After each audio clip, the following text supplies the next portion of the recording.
Now जो next learning outcome हमें achieve करना है वो है phasor representation of frequency modulated signal. तो नेक्स्ट हम ड्रॉ करेंगे phasor diagram for FM wave. तो एफएम वेव हम जानते ही हैं, फ्रीक्वेंसी मॉड्यूलेशन हमारा क्या होता है, डेफिनेशन हमें पता है, हम ऑलरेडी पढ़ चुके हैं फ्रीक्वेंसी मॉड्यूलेशन कंप्लीटली। तो वो सारी चीजें यहां पर हम रिपीट नहीं करेंगे, वो चीजें आप एज इट इज जो हमने एलएम पढ़ा हुआ है प्रीवियस लेक्चर्स में, वहां से आप एज इट इज एग्जाम में लिख सकते हैं।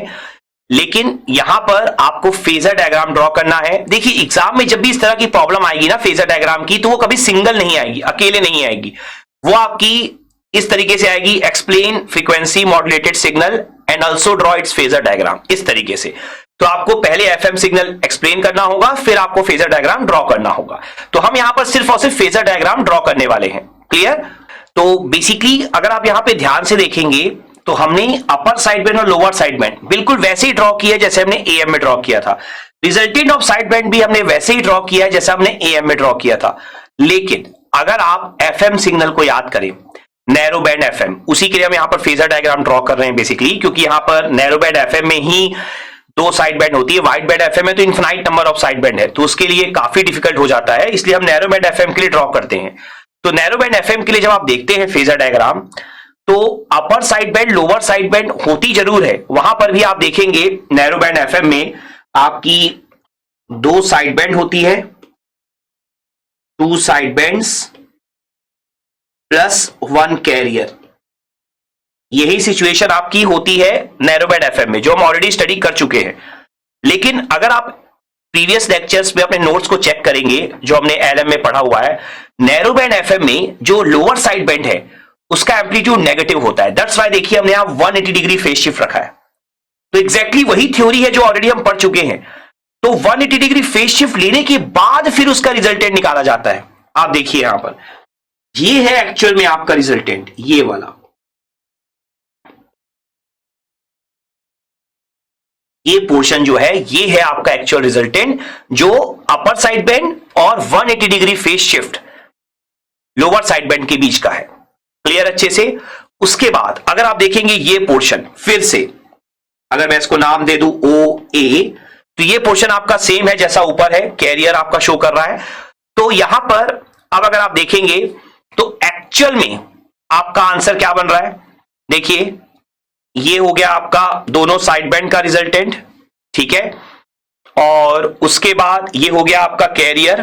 तो कैरियर, ये वाला कैरियर ओए, दोनों साइड बैंड का रिजल्टेंट जो मैंने यहां पर येलो से शो किया है, और वो टोटल हो जाएगा आपका वेक्टर अगर आप देखेंगे resultant of narrow band FM. ठीक है, तो यहां पर बेसिकली ये आपका हो गया कैरियर, ये हो गया रिजल्टेंट, और ये हो गया आपका resultant of narrow band FM जो हमने यहां पर ड्रॉ किया हुआ है। ये तो ये आपका ओवरऑल रिजल्टेंट निकल कर आया नैरो बैंड एफएम का। तो अगर आप देखेंगे 50% पोर्शन जो इस साइड वाला है वो बिल्कुल मैंने एग्जैक्टली शो कर दिया जैसा मैंने एएम में शो किया था। लेकिन यहां पर ये चीज काम नहीं करेगी।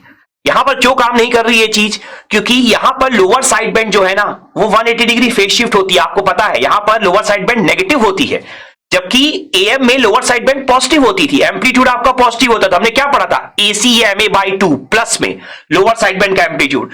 लेकिन यहां पर हमने क्या पढ़ा है? Minus AC beta by 2। अगर अपने नोट्स पे आप चेक करें, बीटा आपका मॉड्यूलेशन इंडेक्स था एफएम में, तो दैट्स व्हाई ये 180 डिग्री फेज शिफ्ट हमने लिया, नेगेटिव लिया।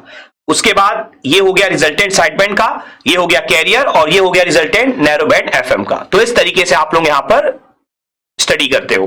तो यहां पर अगर मैं एक इंपॉर्टेंट पॉइंट बता दूं आपको, तो आपको बस ये ध्यान रखना है, here side bands resultant means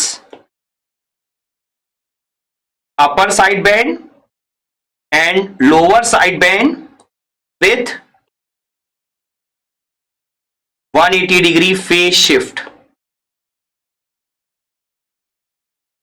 resultant।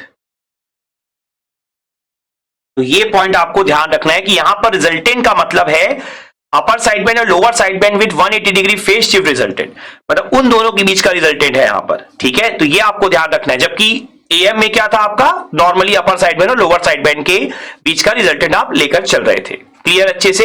तो इस तरीके से आप फेजर डायग्राम यहां पर ड्रॉ कर सकते हैं AM के लिए और FM के लिए। तो आई होप आपको ये FM वाला फेजर डायग्राम भी यहां पर समझ में आ गया होगा। एंड आई होप ये जो सेकंड लर्निंग आउटकम है, phasor representation of frequency modulated signal, ये भी आपने यहां पर बहुत अच्छे से अचीव कर लिया होगा। Let's have a quick knowledge check.